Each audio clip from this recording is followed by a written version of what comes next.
Okay guys, sa video natin ngayon, ipapakita ko sa inyo kung paano mag-request ng chart catalog update. So, ang ECDIS na hawak ko ngayon ay Transas. So, i-click nyo lang itong Transas Integrator. Okay. Tapos, i-click nyo itong Navi Planner. So, wait lang natin na magbukas yung Navi Planner.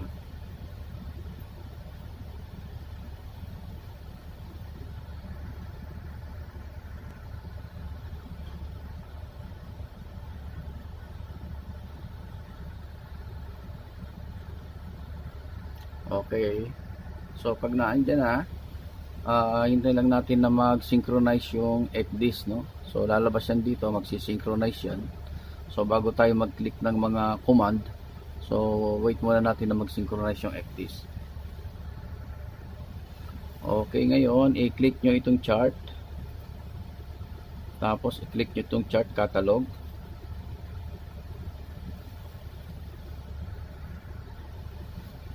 Tapos, i-click nyo itong catalog in use. Tapos, piliin nyo yung ENC. So, ang ENC catalog ko, naka week 36 pa. No? So, kukuha tayo, magre-request tayo ng bago. So, ayan, no? ENC catalog week 36. So, ngayon, i-click nyo yung catalog. Okay, tapos, i-click nyo yung next. Okay. So, ito yung email address ng barko. So, dyan magre-reply yung Wärtsilä pag nag-request tayo ng chart catalog update. No? Tapos, ito, i-click nyo, finish.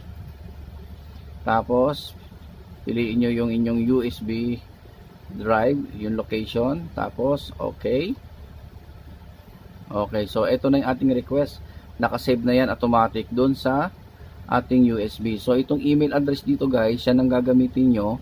Ayan ang magiging address nung padadalhan nyo. Okay, dyan, please send it as attachment to, yan, wchartservice@wärtsilä.com, no? So, okay na lang yan. Tapos, kunin mo na yung USB, bigyan mo kay kapitan para maipadala. Tapos, pagka dumating yung response nila, ipapakita ko rin sa inyo kung paano yun install. So, i-exit nyo lang ito.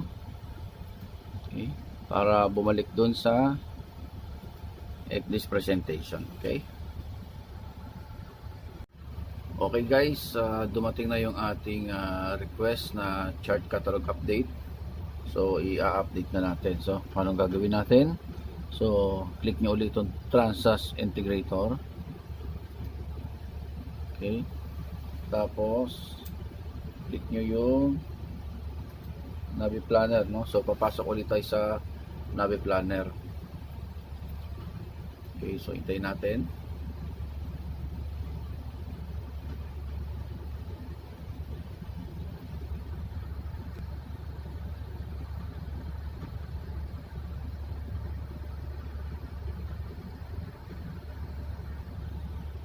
Okay, so pag nandiyan na, i-click nyo itong chart. Okay. Tapos, i-click nyo itong browse, no? So, kailangan nandun sa install, ha? Huwag nyo kalimutan yung install na yan. Okay. Tapos, i-click nyo ang browse. So, i-locate nyo na yung inyong USB. Yan o, catalog. So, click lang yan. Tapos, click natin yung go. Tapos, install selected items.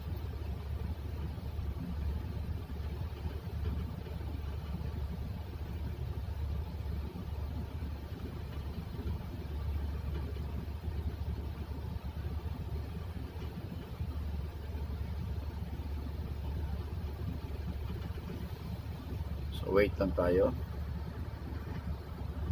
Okay, no? So, nandun na guys, so, na install na natin. Installation, okay, no? So, i-check natin ngayon kung ano na yung ating week.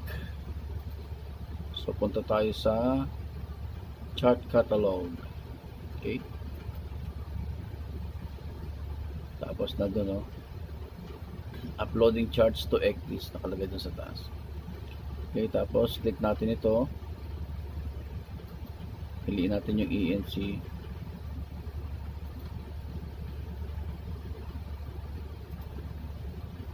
Okay, so yan oh. Catalog week 44, no? So nung nakaraan 36.